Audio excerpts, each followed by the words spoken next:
So next topic हम करेंगे motional EMF. नाम से ही क्लियर है, मोशनल ईएमएफ। जो ईएमएफ इंड्यूस हुआ मोशन की वजह से, ठीक है।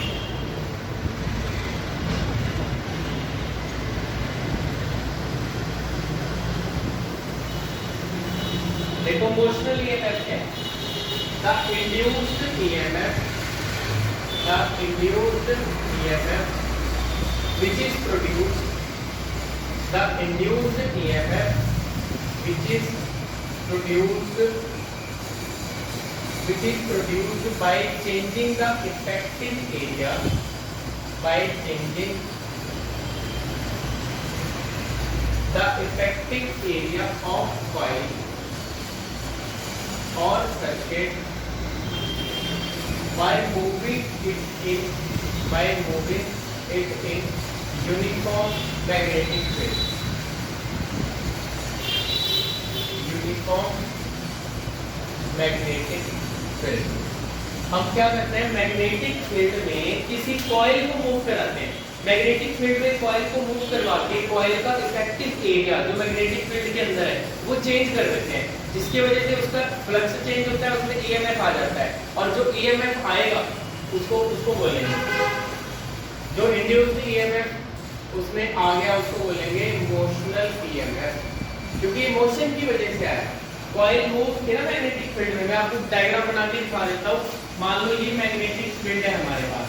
वैसे मैं आपको बता दूं ये क्रॉस का मतलब होता है, अगर मान लो ये मेरे पास पेपर है, ये मेरे पास बोर्ड है जिस पे मैं लिख रहा हूँ, आपके पास भी पेपर है जिस पे आप लिख रहे हो। क्रॉस का मतलब इसके अंदर की तरफ ऐसे पिन पॉइंट अंदर की तरफ है मैग्नेटिक फील्ड, ठीक है। ये मेरे पास एक कॉइल है, ये कॉइल थोड़ी और बड़ी करके बना सकते हो कॉइल। तो ये क्रॉस ये मैग्नेटिक फील्ड जो है पेपर के अंदर की तरफ है ऐसे, और ये हम इस तरफ लेके जा रहे हैं वेलोसिटी v के साथ। जब तक तो इसके अंदर है, ये मैग्नेटिक फील्ड के अंदर है, ठीक है। पर जैसे एक टाइम ऐसा आएगा ना कि मैग्नेटिक फील्ड से बाहर जाने स्टार्ट हो जाएगी, यहाँ तक मैग्नेटिक फील्ड है ये, अब ये मैग्नेटिक फील्ड से बाहर जाने स्टार्ट हो जाएगी। देखना अगले स्टेप में, ये मेरे पास है मैग्नेटिक फील्ड। अब ना जब मूव करके मान लो यहाँ पहुंच गई, अब धीरे धीरे बाहर नहीं जा रही है, तो जितना एरिया मैग्नेटिक फील्ड के टच में, क्योंकि हमें फ्लक्स बताइए क्या होता है, फ्लक्स होता है मैग्नेटिक फील्ड इनटू एरिया। यहाँ पे जो एरिया पूरा है फ्लक्स ज्यादा है, यहाँ पे जो मैग्नेटिक फील्ड में एरिया है वो सिर्फ ये रह गया, तो फ्लक्स यहाँ पे चेंज हो गया। तो अगर फ्लक्स चेंज होगा ईएमएफ इंड्यूस होगा। ईएमएफ बताइए, फिर आपको ईएमएफ इंड्यूस हुआ तो करंट आ जाएगा, इलेक्ट्रोमैग्नेटिक इंडक्शन होगी यहाँ पे, ठीक है। तो जो ईएमएफ ऐसे बनता है उसको बोलेंगे मोशनल ईएमएफ।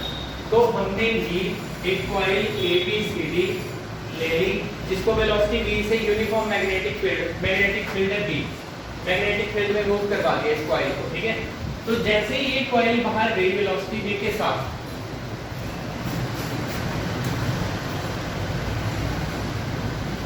वेलोसिटी v के साथ जैसे ये कॉइल बाहर जाएगी, मान लो ये इसने डिस्टेंस बाहर डेल्टा x कवर किया और इसकी लेंथ मान लो ये कितनी है l है मान लो।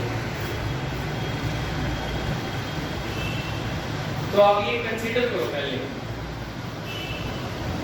Consider a loop ABCD placed in, consider a loop ABCD placed in uniform magnetic field, uniform magnetic field B as shown in figure। ये है हमारे पास ABCD। अगर आप इसको मूव करवाओ तो एरिया इफेक्टिव एरिया चेंज होता जाएगा।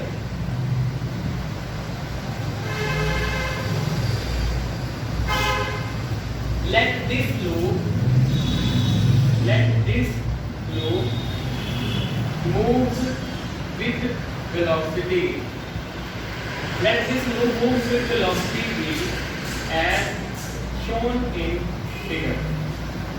मान लो वेलोसिटी v के साथ मूव कर रही है और ये डेल्टा x डिस्टेंस कवर करेगी बाहर कॉइल मैग्नेटिक फील्ड के रीजन, जो जहां तक मैग्नेटिक फील्ड का रीजन है वहां तक, उसके बाहर ये डेल्टा एक्स डिस्टेंस कवर करके डेल्टा टी टाइम में लेट कर लो, लेट द कॉइल या लूप, लेट द कॉइल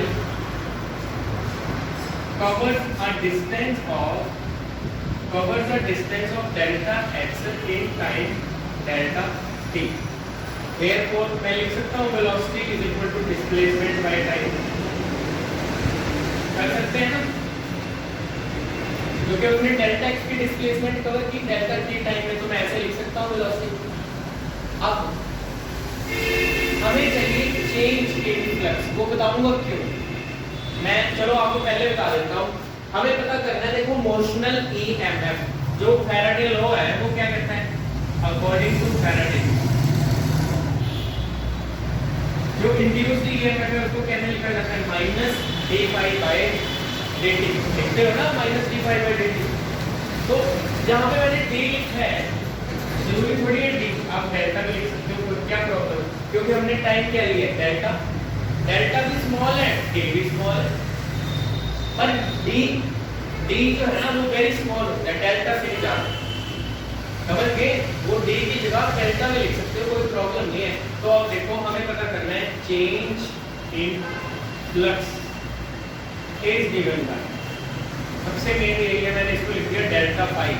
आप खुद बताओ यहाँ पे फ्लक्स क्या है, मैग्नेटिक फील्ड इनटू एरिया, यहाँ पे ज्यादा है, यहाँ पे एरिया ये रह गया अंदर बस, तो फ्लक्स इसी की वजह से बचा ना.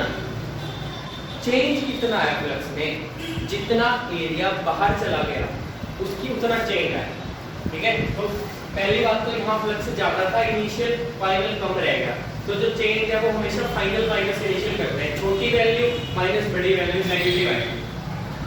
चेंज इन फ्लक्स यहाँ पे नेगेटिव है क्योंकि फ्लक्स डिक्रीज कर गया ना, पहले ज्यादा तो फिर कम है. हमेशा क्या करते हैं, फाइनल माइनस इनिशियल, छोटी वैल्यू माइनस बड़ी वैल्यू, इनिशियल बड़ी वैल्यू है ना तो नेगेटिव आएगा. पर किसकी कितना आएगा चेंज, जितना एरिया बाहर चला गया. मैग्नेटिक फील्ड भी है, फ्लक्स होता है मैग्नेटिक फील्ड इनटू एरिया, कितना एरिया बाहर चला गया. ये रेक्टेंगल एक तरह का रेक्टेंगल है ना जो बाहर चला गया, length into breadth, l into delta x.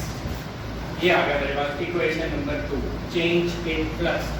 इसके बाद ये लगाएंगे, देखो फैराडेज लॉ, यहाँ पे था ना डेल्टा फाई, डेल्टा मतलब change in flux, change in flux ये लिखा है, तो ये वैल्यू आप वहाँ पे नोट करोगे. देखो ये माइनस तो ठीक है, डेल्टा फाई की वैल्यू लिख दो आप, minus B delta X by delta T, ये minus minus plus B L, ये कितना है डिस्प्लेसमेंट बाय टाइम, ये वेलोसिटी. तो जो मोशनल ईएमएफ है उसका फॉर्मूला याद कर लो. मोशनल ईएमएफ हमेशा क्या होता है, बीएलवी. इसके जितने भी वेरिएबल हैं सब में बीएलवी यूज होता है, याद रखना. ये मोशनल ईएमएफ की वैल्यू आ गई. नेक्स्ट टॉपिक करते हैं motional EMF obtained from Lorentz force.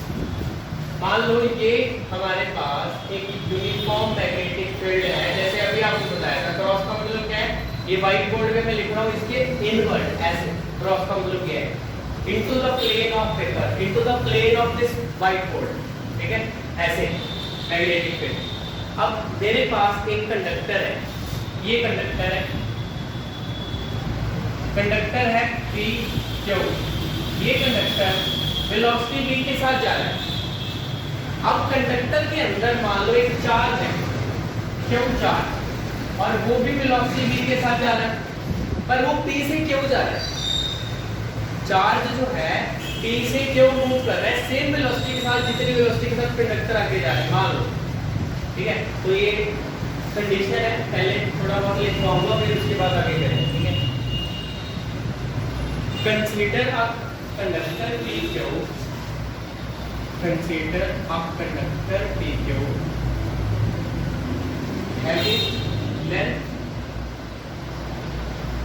L, having length L, placed in magnetic field,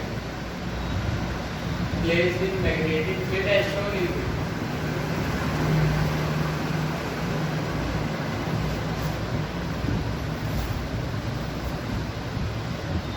एक minute consider consider a conductor PQ having length L moving with velocity v, ये भी इसी में लिख दो आप, एक ही लाइन में कंप्लीट कर दो, ठीक है, नहीं वेलोसिटी का अगली लाइन में हमें लिखना पड़ेगा।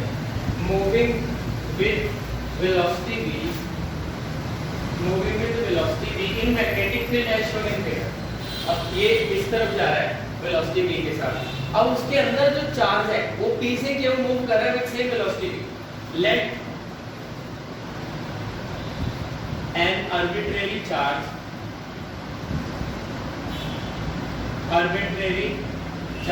q moves with same velocity v from p to q। मान लो सेम वेलोसिटी के साथ p से q आ रहा है। अब वो मैग्नेटिक फील्ड में है ना चार्ज, जो चार्ज है वो मैग्नेटिक फील्ड में है, उस पर कितना फोर्स लगेगा, मैग्नेटिक फोर्स, यही है Lorentz force, magnetic Lorentz force on charge case, magnetic force on charge case, कितना फोर्स लगेगा charge case, Q B cross B, Q B sine theta, cross product हटा के, है ना, क्यू भी होता है ना चार्ज, यूनिट 3 में हमने किया, और क्रॉस प्रोडक्ट हटा दूंगा अगर क्यू भी साइन थीटा, पर जो वेलोसिटी है चार्ज की वो मैग्नेटिक फील्ड के परपेंडिकुलर है, वेलोसिटी ऐसे है, देखो अगर मान लो मैग्नेटिक फील्ड बोर्ड के अंदर ऐसे है तो वेलोसिटी तो ऐसे जा रही है ना, समझिए उसके परपेंडिकुलर है sin 90, तो ये कितना आ गया क्यू बी डी, कितना उस पे फोर्स लग रहा है, चार्ज के ऊपर इतना फोर्स। अब वर्क डन कितना होगा चार्ज को P से Q तक लेके जाने में। Now work done in moving the charge from P to Q, P से Q तक अगर चार्ज को लेके जाए तो क्या वर्क डन होगा, वर्क होता क्या है, फोर्स इनटू डिस्प्लेसमेंट, डिस्प्लेसमेंट कितनी कवर करेगा, जितनी उसकी लेंथ है P से Q, लेंथ तो उसकी L है, फोर्स कितना है Q B B, ये आ गया वर्क डन इक्वेशन नंबर 2, ठीक है, वर्क डन क्लियर हो आगे। अब हमें पता करना है मोशनल EMF, मोशन में तो ये है, ठीक है, अब EMF किसका रोल प्ले करता है, EMF पोटेंशियल का, पोटेंशियल कैसे लिखते हैं, work done by test charge, work by test charge होता है, देयरफॉर EMF या मोशनल EMF लिखो सीधा ही, therefore motional EMF used in conductor case, ये पोटेंशियल का रोल प्ले करता है। पोटेंशियल क्या होता है, work by test charge, test charge क्या है, जिसको मूव करवाया जा रहा है, जिसको P से Q तक लेके जा रहे हैं वो टेस्ट चार्ज है, ठीक है। वर्क डन आपके पास कितना है, इसमें वर्क डन ऊपर कितना है Q B B L divided by Q, Q से Q कैंसिल, ये आपके पास कितना आ गया B L V, समझ गए आप मेरी बात, ठीक है ना। एक तो ये कब आया, जब यहाँ पे थीटा क्या था 90 डिग्री, अगर ये किसी एंगल पे मूव कर रहा होता तो ये मैं आप शॉर्ट में लिख देता हूँ, if conductor moves at an angle theta with magnetic field, अगर मैग्नेटिक फील्ड के साथ वो 90 डिग्री पे ना जाए, अगर किसी एंगल पे जाए तो जो ये वेलोसिटी है चार्ज की वेलोसिटी, इसका भी एंगल बढ़ेगा मैग्नेटिक फील्ड के साथ, ठीक है, तो यहाँ पे साइन थीटा आ जाएगा, थीटा ले लो अल्फा ले लो कोई प्रॉब्लम नहीं, तो देयरफॉर जो मैग्नेटिक फोर्स आएगा वो क्यू बी भी साथ में साइन थीटा लिखना पड़ेगा आपको। अब फोर्स के साथ तो ये आ गया, अब देयरफॉर लास्ट में जब आप ये निकालोगे ना इमोशनल EMF, तो इसमें लास्ट में क्या रहेगा B L B sine theta, क्योंकि ये यहाँ पे भी आएगा फिर यहाँ पे भी आएगा, तो लास्ट में साइन थीटा रहेगा अगर 90 डिग्री पे ना हो, अदरवाइज मोस्ट ऑफ केसेस में 90 डिग्री पे ही मूव करे, अगर किसी एंगल पे मूव करे तो वो साइन थीटा साथ में लिखा जाएगा। ये इक्वेशन नंबर 3 ये तो ये मोशनल EMF है from Lorentz force. Next Fleming's line hand rule, देखो फ्लेमिंग का एक लेफ्ट हैंड रूल है, एक राइट हैंड रूल है ना। और उसमें यूज हम ऐसे ही करते हैं, देखो यूज यही करते हैं एफ वी आई, और एक ये भी ऐसे F V I, thumb F, first finger V, middle finger I, ठीक है ऐसे ये फर्स्ट फिंगर, मिडल फिंगर और फोर्थ थंब। ये लगता है याद रखना कि इलेक्ट्रोमैग्नेटिक इंडक्शन जब होगी जिसमें करंट सबसे लास्ट में आता है, तब फ्लेमिंग्स राइट हैंड रूल हम यूज करते हैं। अगर यूनिट 3 जैसे आपका है, जितने भी मैग्नेटिज्म के जितने भी टॉपिक हैं उसमें हम करंट की वजह से मैग्नेटिक फील्ड करते हैं, पहले करंट होता है मैग्नेटिक फील्ड बाद में आती है, ठीक है उसमें तो फ्लेमिंग लेफ्ट हैंड रूल लगता है। यहाँ पे मैग्नेटिक फील्ड पहले होते हैं, उसको हम चेंज करके या एरिया चेंज करके या एंगल चेंज करके फ्लक्स चेंज करते हैं। फ्लक्स होता है ना magnetic field into area, BDS होता है।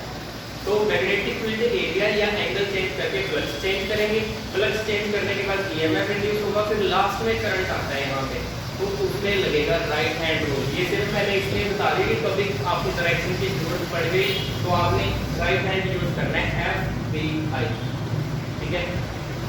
अप्लाई आप खुद करना।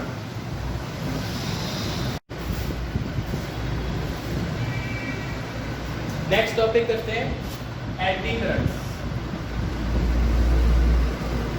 एडी करंट, एडी करंट देखो क्या होता है, the induced circulating current, the induced circulating current, induced circulating current produced in conductor itself, produced in conductor itself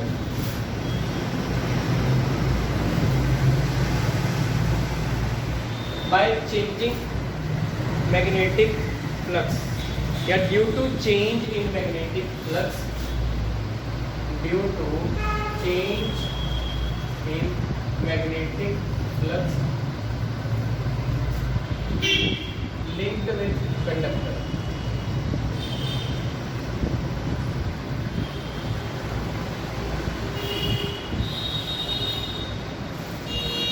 are called eddy current।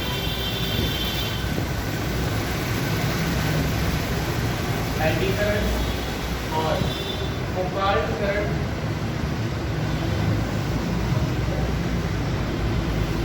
और swirling current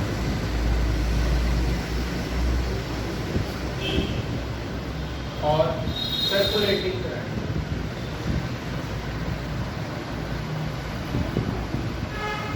देखो एक हमारे पास ये कंडक्टर है, ये कोई हमारे पास एक कंडक्टर है, मेटल की शीट है। अब किसी कॉइल की बात नहीं कर रहे, इलेक्ट्रोमैग्नेटिक इंडक्शन अपने कॉइल में कर ली। कॉइल के दो एंड होते हैं, एक पॉजिटिव हो जाता है, एक नेगेटिव, पॉजिटिव से नेगेटिव करंट चलता है। पर अगर आप मेटल की किसी शीट की बात करो, ये मेटालिक शीट है, तो किसी भी मेटालिक शीट में दो एंड नहीं है इसके जहाँ पॉजिटिव और नेगेटिव आ जाएगा। इसमें जब आप इसके मैग्नेटिक फील्ड मालूम, जैसे ही मैग्नेटिक फील्ड चेंज हुई, मतलब मैग्नेटिक फील्ड वेरी करेगी तो फ्लक्स चेंज होगा। जैसे ही इसका फ्लक्स चेंज हो गया तो इसमें ईएमएफ इंड्यूस हो जाएगा, तो करंट आएगा। पर इसमें तो कोई एंड ही नहीं है जो पॉजिटिव और नेगेटिव हो जाए, तो इसमें जो करंट आया ना वो ऐसे सर्कल में घूमता है ऐसे ही। तो इस ये जो करंट आता है इसको डिस्कवर किया फोकाल्ट ने, इसको फोकाल्ट करंट तभी बोलते हैं। और इसके इतने सारे काम है, मैंने आपको बता दिए। ये होता है एडी करंट, ठीक है। अब ये हम करेंगे डेमोन्स्ट्रेट। नेक्स्ट करते हैं डेमोन्स्ट्रेशन ऑफ एडी करंट, थोड़ा प्रैक्टिकल है, ठीक है।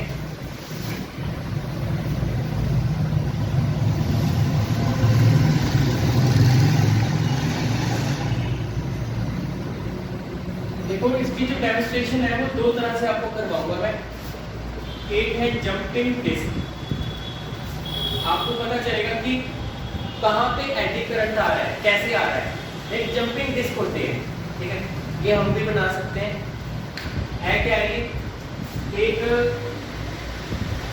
एक ना इलेक्ट्रोमैग्नेट होता है, इलेक्ट्रोमैग्नेट क्या कैसे बनता है, मान लो इतना ये मटेरियल है, मैग्नेटिक मटेरियल है, मैं क्या करता हूँ उसके ऊपर ना वायर की बाइंडिंग कर देंगे, जैसे सोलेनॉइड, इसको ऐसे वायर की बाइंडिंग कर देंगे इसके ऊपर, समझ गए। आप ऐसे कह सकते हो कि एक सोलेनॉइड है, उसके अंदर हमने एक मैग्नेटिक मटेरियल रख दिया और इसको किसी सोर्स के साथ कनेक्ट कर दिया, एसी सोर्स के साथ, ठीक है। हम क्या करते हैं कि एल्युमिनियम की डिस्क या कोई भी हल्की मेटल इसके ऊपर ऐसे रख देते हैं, ये डिस्क है हमारे पास, ये लिखा है ना जंपिंग डिस्क। हम क्या करते हैं, जैसे ये इलेक्ट्रोमैग्नेट है, इसके ऊपर डिस्क रखते हैं, पहले मैं आपको समझाऊंगा फिर ये लिखवाऊंगा, ठीक है।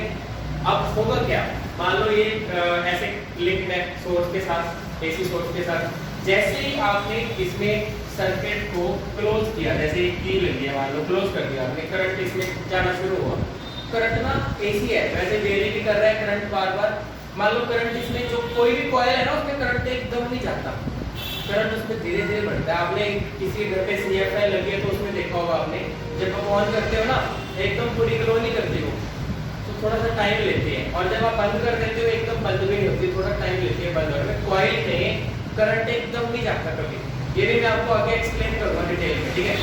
फिलहाल ये समझो, जैसे ही आपने ऑन किया इसमें करंट जाएगा, धीरे धीरे इंक्रीज होगा। अब सोलेनॉइड के अंदर तो मैग्नेटिक फील्ड होती है, ये मैग्नेटिक फील्ड सोलेनॉइड की म्यू नॉट Ni यूनिट दी है हमने, क्या ये इतनी मैग्नेटिक फील्ड होती है सोलेनॉइड के अंदर, इसमें आई है ना करंट, अगर करंट धीरे धीरे बढ़ता जा रहा है इसमें तो मैग्नेटिक फील्ड क्या होगी, चेंज। अगर मैग्नेटिक फील्ड चेंज होगी तो इसका फ्लक्स भी क्या हो रहा है, इस कॉइल का, ये जो सोलेनॉइड है इलेक्ट्रोमैग्नेट है, इस कॉइल का फ्लक्स चेंज हो रहा है, अगर फ्लक्स चेंज हो रहा है तो इसमें EMF आएगा ना EMF। अब इसमें अगर इसका फ्लक्स चेंज हो रहा है, इसके साथ ये है मैग्नेटिक डिस्क, सॉरी मैग्नेटिक कह रहा हूँ, मेटालिक डिस्क, एल्युमिनियम की यूज करते हैं ज्यादातर क्योंकि हल्का होता है वो। अब जो डिस्क रखी है, अगर इसकी मैग्नेटिक फील्ड चेंज हो रही है, इसकी मैग्नेटिक फील्ड में डिस्क भी तो आ गई ना, तो बार बार मैग्नेटिक फील्ड चेंज हो रही है डिस्क की, तो डिस्क का फ्लक्स चेंज हो रहा है, तो डिस्क के अंदर EMF आएगा, EMF आएगा तो एडी करंट आ गया ना उसके अंदर।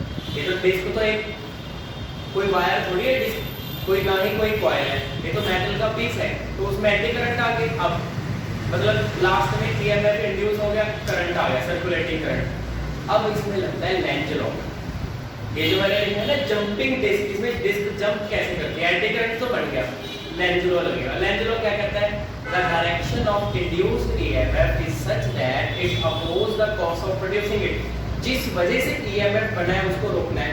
आप बताओ इस डिस्क में EMF किस वजह से आया, इस कॉइल की वजह से ना, कॉइल की वजह से आया ना। तो मान लो जैसे इसमें मान लो ऐसे करंट जा रहा है, मान लो यहाँ साउथ पोलैरिटी आती है, इसमें नॉर्थ पोलैरिटी आती है ना। अब इससे दूर जाती है फिर डिस्क, क्योंकि कॉइल की वजह से उसमें EMF आ गया, नीचे वाली कॉइल की वजह से।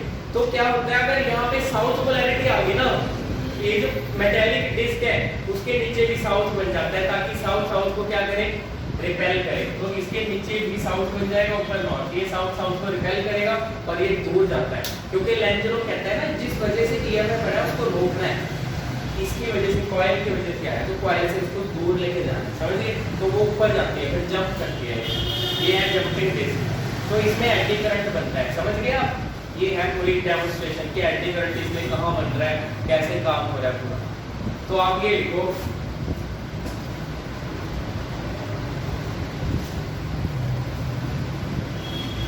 जंपिंग डिस्क के बारे में पहले आपको मैं बताऊंगा। An aluminium disc is placed over the core of electromagnet, over the core of, ये कोर है अंदर जो मैग्नेटिक मटेरियल डाल दिया वो है core, over the core of electromagnet, aluminium disc is placed over the core of electromagnet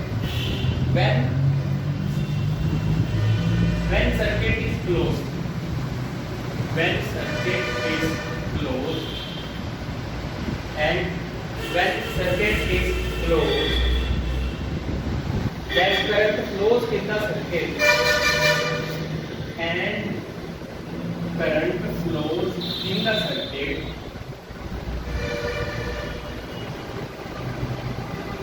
the disk jumps to a certain height. The disk jumps to a certain height. ये है, इसी height तक जाएगी. इसके एक्सप्लेनेशन हम यहाँ पे करेंगे.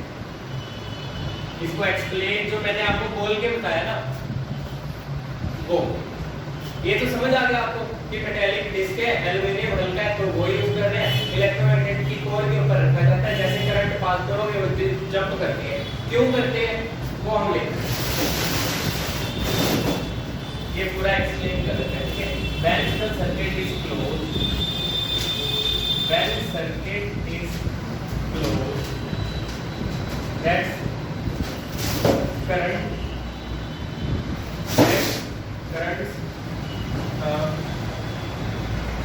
current starts increasing in the circuit. जैसे आपने सर्किट क्लोज किया, करंट इंक्रीज होना शुरू होगा, तो उसकी जो मैग्नेटिक फील्ड है ना कॉइल की, वो बढ़नी शुरू होगी. So the magnetic field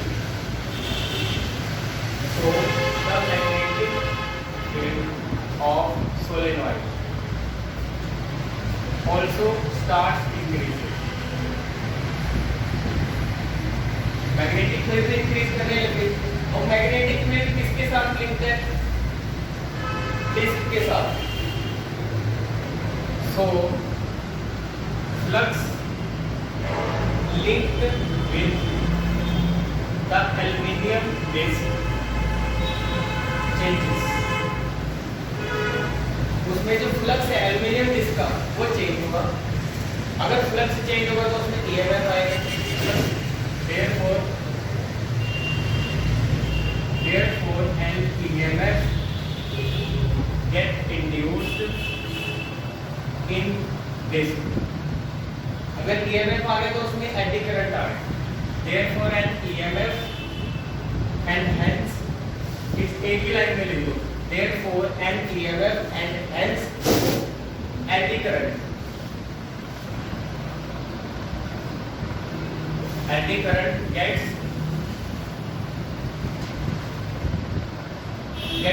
induced in disc. Disc में पहले फ्लक्स चेंज हुआ, फिर EMF आया, फिर उसमें करंट आ गया. अब लगेगा length low.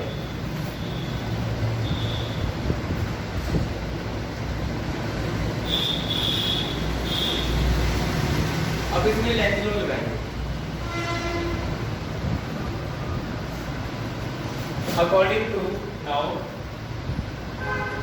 according to length law,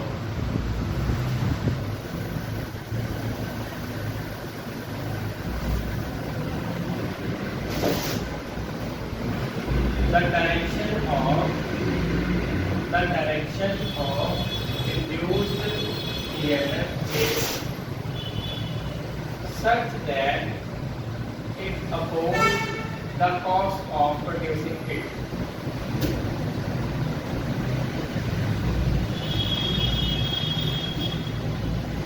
जो इंड्यूस्ड ईएमएफ है उसकी डायरेक्शन कैसे होगी कि अपने आप को और बढ़ने से रोके. तो अगर ये इलेक्ट्रोमैग्नेट का अपर पार्ट जो है वो साउथ पोलैरिटी गेन करे, तो डिस्क का लोअर पार्ट भी साउथ पोलैरिटी गेन करे. ठीक है.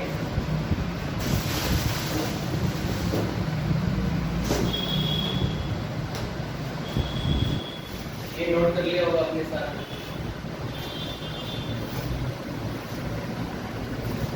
तो if upper part of electromagnet is the electromagnet has south polarity, then lower part of this will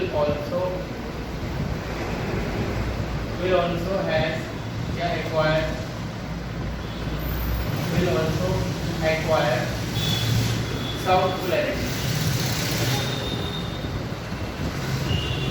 lower part की साउथ पोलैरिटी आ जाएगी, साउथ रिपेल करेंगे. Due to repulsion, then due to repulsion this jumps to certain height. This jumps to a certain height. बस इतना ही लिखना आपने, जब भी इसको एक्सप्लेन कर दिया। सेकंड डेमोंस्ट्रेशन करते हैं इसकी, स्टॉपेज और dampening of oscillating metallic plate. When an oscillating metallic plate is suspended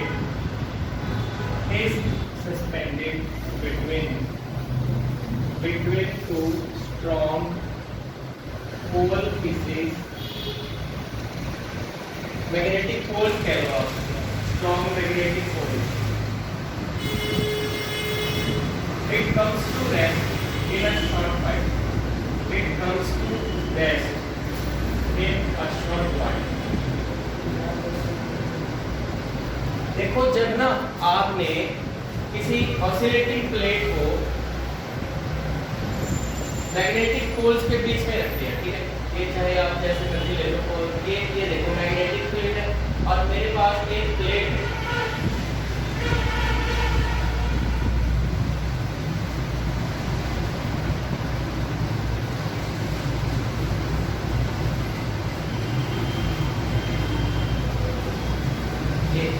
ये कोई प्लेट है और ये ऑसिलेट कर रही है, और ऑसिलेट अगर ये कर रही है, इसको सस्पेंड कर दिया हमने मैग्नेट के पोल्स के बीच में, ये रुकती क्यों है? देखो जरा एक बार समझ लो। मान लो एक साउथ पोल इस साइड के नॉर्थ पोल, ये मेरे पास है प्लेट, मैग्नेटिक प्लेट। अगर ये ऑसिलेट करे ऐसे ऐसे, ये ऑसिलेट कर रही है, हमने इसको ऐसे सस्पेंड कर दिया, ठीक है, बड़ी जल्दी ये टेस्ट पे आ जाएगी, बड़ी जल्दी रुक जाएगी। क्यों? क्योंकि जो फ्लक्स होता है, फ्लक्स क्या होता है? Magnetic field into area. अब मैग्नेटिक फील्ड हमने नॉर्थ पोल साउथ पोल जितनी मैग्नेटिक फील्ड ले ली वो तो कांस्टेंट है, एरिया चेंज हो रहा है क्योंकि मैग्नेटिक फील्ड ऐसे आ रही है नॉर्थ से साउथ की तरफ जा रही है, नॉर्थ से साउथ की तरफ, है ना। अब मैग्नेटिक फील्ड ऐसे है, ये ऑसिलेट कर रही है, ऐसे ये ऑसिलेट कर रही है बार बार। तो जब मैग्नेटिक फील्ड लाइंस आ रही है, पहले इसको टच कर रही है, एरिया ज्यादा है, पर जैसे ही ऐसे रोटेट करगी फिर इसको टच करेगी, एरिया कम, एरिया ऐसे हो गया, फिर एरिया ज्यादा, फिर एरिया कम। तो कभी एरिया ज्यादा, कभी एरिया कम, तो इससे फ्लक्स क्या हो रहा है? बार बार चेंज हो रहा है फ्लक्स। फ्लक्स चेंज होगा तो क्या होगा? इसमें ईएमएफ इंड्यूस होगा। अगर इसमें ईएमएफ इंड्यूस होगा तो करंट आएगा, कौन सा? Eddy current. जो एडी करंट आएगा वो लेंज लॉ लगेगा। लेंज लॉ क्या कहता है कि जो इंड्यूस्ड ईएमएफ है वो अपने आप को और बढ़ने से रोकेगा। अब क्यों इसमें ये जल्दी क्यों रुक गई? क्योंकि आपने मैग्नेटिक फील्ड में इसमें ईएमएफ क्यों आया? क्योंकि आपने इसको मैग्नेटिक फील्ड में ऑसिलेट कराया, तो इसकी ऑसिलेशन फिर बंद हो जाती है लेंज लॉ के हिसाब से, क्योंकि जो इसमें सर्कुलेटिंग करंट बनता है वो अपनी मैग्नेटिक फील्ड बना देता है। तो वो फिर जो पहले वाली मैग्नेटिक फील्ड है गिवन, एक तो गिवन मैग्नेटिक फील्ड है, फिर करंट के अराउंड में तो मैग्नेटिक फील्ड आती है ना, तो जो नया इसमें एंटी करंट बनेगा उसकी मैग्नेटिक फील्ड इससे अपोजिट बनती है, तो इसका जो मोशन है ना वो जल्दी रुक जाएगा। समझ रहे? या सिंपली बोल दो कि लेंज लॉ के हिसाब से जिस वजह से इसमें ईएमएफ आया वो थी इसकी रोटेशन है, इसकी ऑसिलेशन, उसको रोकना है तो ऑसिलेशन धीरे धीरे कम हो जाएगी, धीरे धीरे रुक जाएगी, मतलब नॉर्मल से जल्दी रुक जाएगी। ठीक है, तो ये हम लिखेंगे, ये मैंने लिख दिया। अब इसकी थोड़ी एक्सप्लेनेशन करते हैं।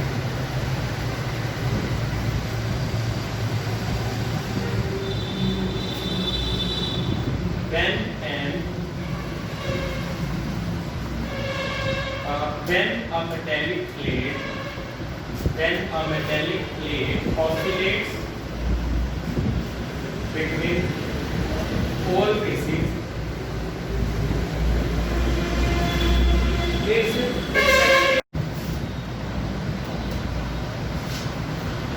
इसकी एक्सप्लेनेशन मैं एक बार कर देता हूँ।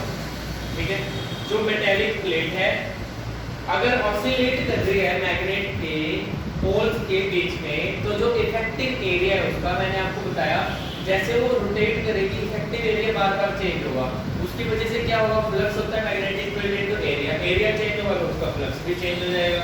फ्लक्स लगातार चेंज हो रहा है, फ्लक्स चेंज हो रहा है तो उसके अंदर ईएमएफ इंड्यूस हो जाएगा। अगर ईएमएफ आएगा तो उसमें एंटी करंट आ जाएगा, उसमें एंटी करंट आ गया, अब उसमें लेंज लॉ लगेगा कि ईएमएफ की डायरेक्शन ऐसे होगी कि अपने आप को और बढ़ने से रोके। तो अब जो ईएमएफ इंड्यूस हुआ उसके साथ एंटी करंट बना, एंटी करंट अपनी मैग्नेटिक फील्ड बना लेता है, वो गिवन मैग्नेटिक फील्ड से अपोजिट जो उसको अपोज करेगी उसके मोशन को, धीरे धीरे जो मोशन है ना वो नॉर्मल से वो जल्दी रुक जाएगी, उसका मोशन अपोज हो जाएगा लेंज लॉ के अकॉर्डिंग, ठीक है, वो धीरे धीरे रेस्ट पे आ जाएगी।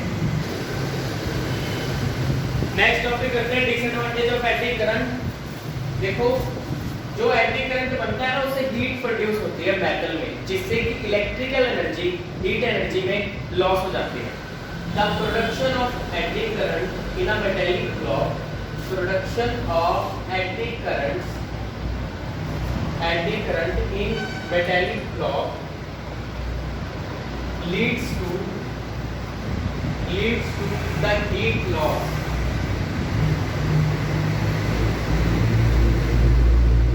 leads to the loss of electrical energy, ऐसे प्रॉपर लिख दो, loss of electric energy in terms of heat या in the form of heat, in the form of heat, heat produce होती है जो जिसकी वजह से बहुत ज्यादा एनर्जी इसमें लॉस हो जाती है। सेकंड, अगर इतनी ज्यादा हीट किसी भी मान लो किसी अप्लायंस में एंटी करंट आ जाए, उसमें जो वायर्स के ऊपर इंसुलेशन किए जाते हैं ना वो इंसुलेशन ब्रेक हो जाएगी।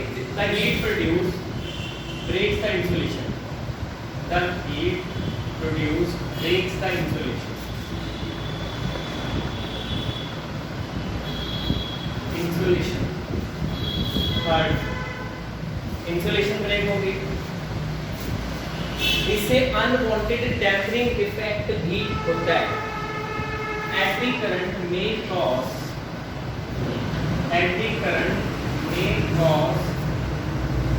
Unwanted damping effect.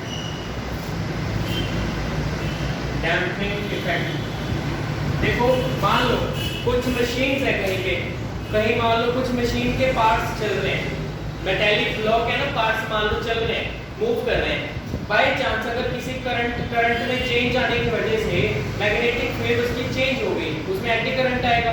Anti current क्या करेगा, अब उसके मोशन की वजह से आया ना, मशीन के पार्ट्स के मोशन की वजह से एंटी करंट आया, लेंज लॉ लगेगा जिससे कि जो पार्ट्स का मोशन है वो रुक जाएगा, मतलब धीरे धीरे डैम्प्ड मोशन हो जाएगा। लिखा है ना एंटी करंट में कॉज अनवांटेड डैम्पनिंग, धीरे धीरे रुक जाना, तो जो मशीन के पार्ट्स चल रहे हैं वो धीरे धीरे रुक जाएंगे अपने आप अगर एंटी करंट उसमें बन जाए तो वहां पे तो हमें रोकना नहीं है ना, मशीन तो चलती रहनी चाहिए, समझ गए ना।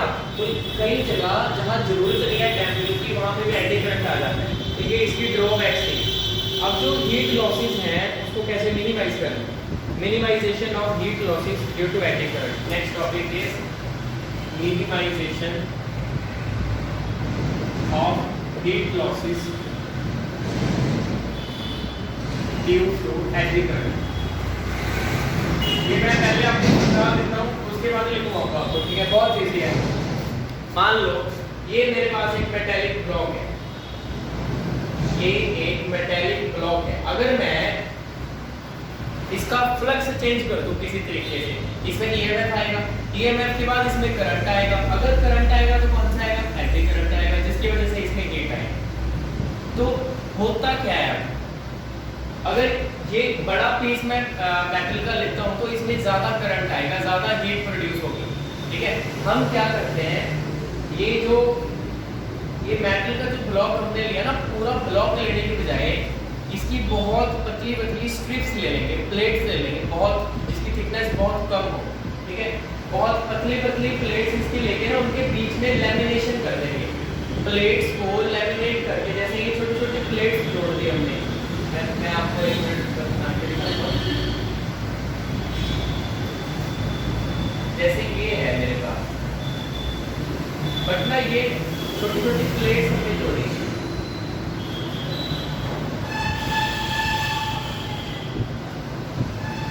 ठीक है, ये तो सिंगल है, ये सिंगल ब्लॉक है, इसमें हमने क्या किया, एक प्लेट उसके नीचे लैमिनेशन दूसरी प्लेट, फिर लैमिनेशन तीसरी प्लेट, इससे क्या हुआ है ब्लॉक वही है बट उसमें जो मैटर है ना, मैटर उनके बीच में इंसुलेशन हो गया, लैमिनेशन कर दिया आपने, तो जो एक में एडी करंट बनेगा ना एक प्लेट में वो कम होगा, एक में कम होगा और दूसरे वाले में भी कम है, तो जो एक प्लेट में एडी करंट बना है वो दूसरी वाली में ऐड नहीं हो पाएगा क्योंकि बीच में इंसुलेशन कर रखी है, लैमिनेशन की हुई है।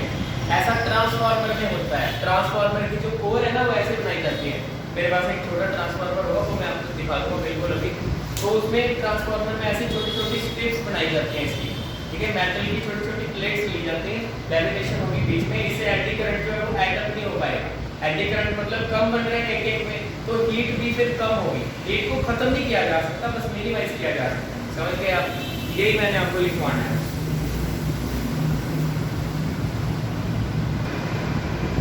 लिखो to minimise the heat losses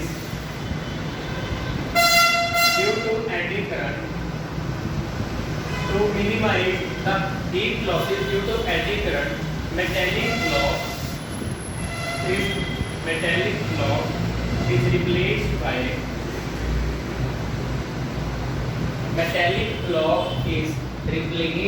with a large number of thick sheets, is replaced with large number of thick sheets.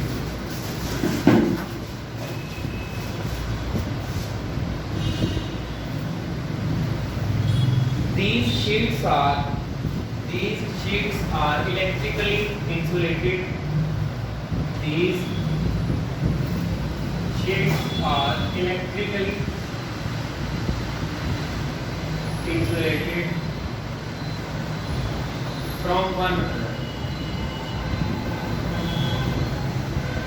These are called laminated.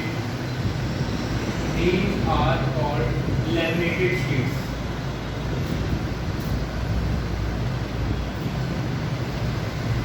These are called laminated sheets. The lamination breaks the path of eddy current and rejects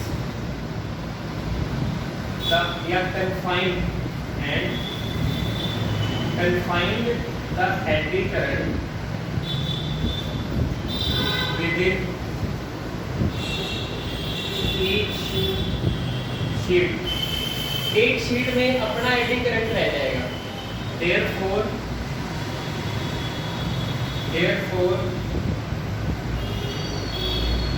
the production of eddy current is